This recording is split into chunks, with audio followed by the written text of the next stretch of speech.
तो ओम में 3 अक्षर हैं, अ, उ और म।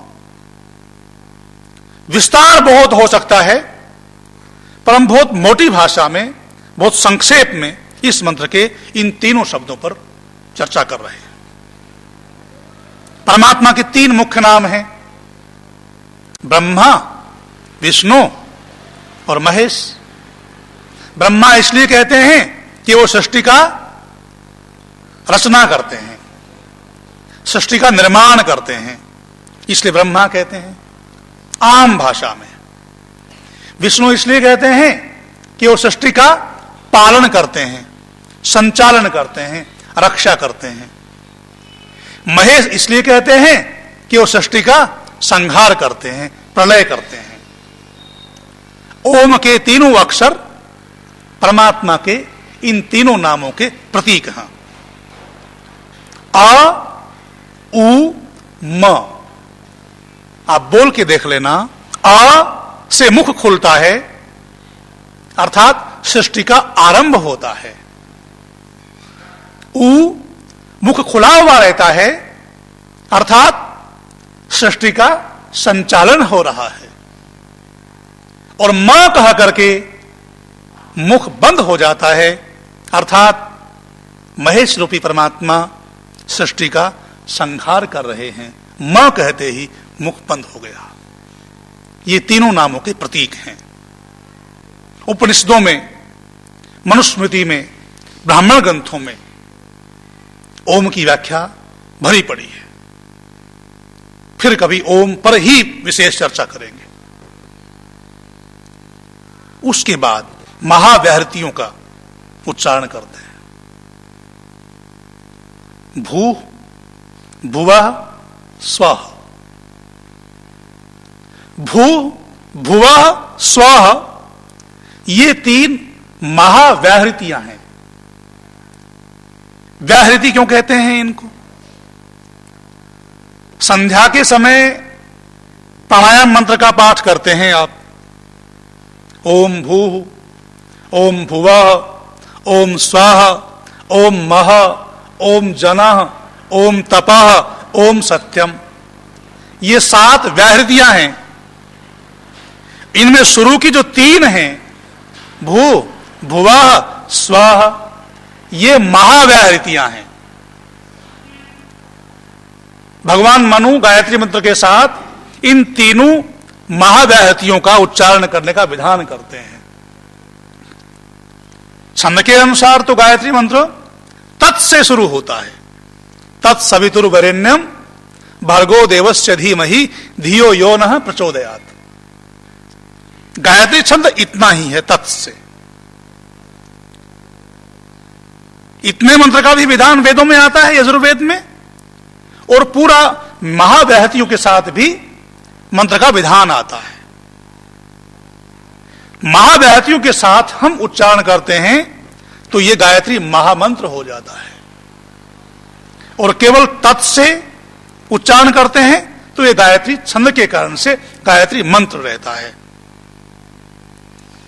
भू क्या है, भुवः क्या है, स्वः क्या है, इसमें सारे विश्व की स्थिति आ गई इन तीनों शब्दों में।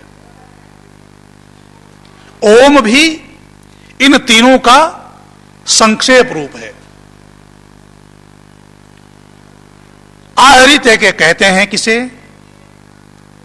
आहृति, उससे पहले वी, विशेष प्रकार का जिससे बोध हो, विशेष प्रकार की जिससे जानकारी हो, उसे कहते हैं व्याहृति।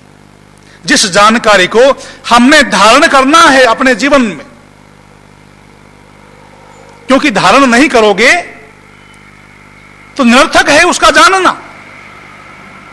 आपने कोई भी बात जानी विज्ञान के संबंध में, विज्ञान के विद्यार्थी किसी बात को पढ़ते हैं, पर जब तक प्रयोगशाला में जाकर के उसका प्रयोग नहीं करेंगे तो वो जानना व्यर्थ है।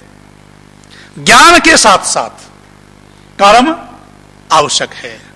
ज्ञान के साथ आप कर्म करते हैं, प्रयत्न करते हैं, तभी सुख मिलता है। इसी प्रकार से ये जो भू भुव स्वः, इसको आप सारे शरीर पर और सारे ब्रह्मांड पर घटा सकते हैं। गायत्री मंत्र वो महामंत्र है जो केवल अपने एक व्यक्तिगत कल्याण के लिए बात नहीं करता, पूरे ब्रह्मांड का बोध करवाता है ठीक प्रकार से। इसलिए आरंभ में ही व्याहृति का विधान है जो ठीक प्रकार से पूरे ब्रह्मांड का और अपने इस पिंड का भी बोध करवा दे। संध्या में आप क्या करते हैं?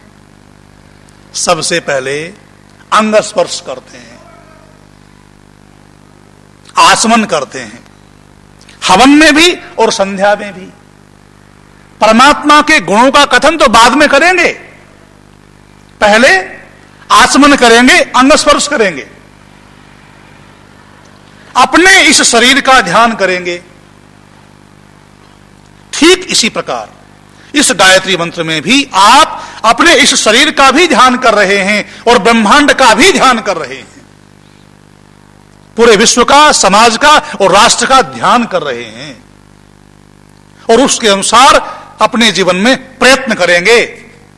तब मानव मात्र जो चाहता है सुख की प्राप्ति, तब आप सुख प्राप्त करेंगे। बिना प्रयत्न किए सुख प्राप्त नहीं होगा, गायत्री महामंत्र का कोई फल प्राप्त नहीं होगा। प्रार्थना और पुरुषार्थ, ज्ञान और प्रयत्न अर्थात कर्म, पहली सीढ़ी ज्ञान, दूसरी सीढ़ी प्रयत्न या कर्म, और फिर सुख अपने आप मिलेगा। भू, सामान्य रूप से भू किसे कहते हैं? इस जमीन को। बहुत साधारण भाषा में वेद मंत्र उपदेश देते हैं। परमपिता परमात्मा तो सबका भला चाहते हैं ना, सबके कल्याण के लिए वेद का उपदेश करते हैं ना, इसलिए बहुत साधारण भाषा में। और ये गायत्री मंत्र जिसे हम महामंत्र कहते हैं, इसमें तो और ज्यादा साधारण भाषा है, बस केवल थोड़ा सा समझने की बात है। भू, इस धरती को भू कहते हैं लोक भाषा में, और यहां जो भू है इसका अर्थ ये धरती भी है, परंतु मुख्य अर्थ क्या है? भू, जो प्राणों का भी प्राण, प्राणों का भी प्राण, प्राणों को देने वाला कौन? परमपिता परमात्मा।